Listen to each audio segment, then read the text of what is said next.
Now, Indigenes of the Federal Capital Territory have again renewed calls for the FCT to become a state, which they believe is long overdue. They are also asking that the federal government implement a court decision on the status of FCT as a state.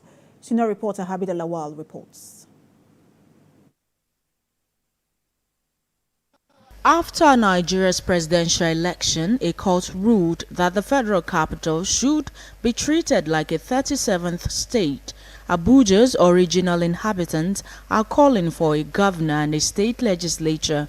A ruling by the Presidential Election Petition Court stipulating that Abuja does not have any special status and is equal to every other Nigerian state has reinvigorated the clamor for the capital city's state status.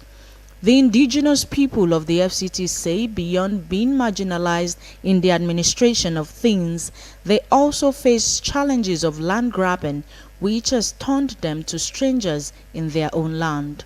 What the indigenous people are actually asking for is that we need to be recognized.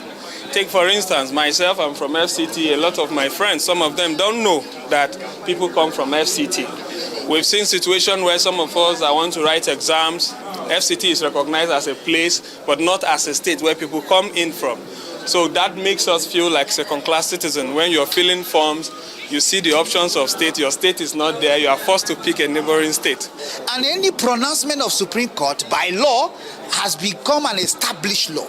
But FCT, till we speak, that judgment have not been implemented because FCT do not have governor of their own, they do not have House of Assembly, they do not have other beneficiaries of the state status. And so if a court such as Supreme Court have made a pronouncement and in its own wisdom have made a pronouncement with a judgment that FCT is a state, implementation should have been done immediately.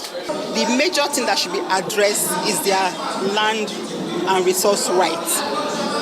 And that goes to tell us that if that is done, we'll have less agitation from them. And FCTA has robust resettlement policy for the indigenous people. If this can be holistically taken by the officials who are involved, we'll also have little or no challenges.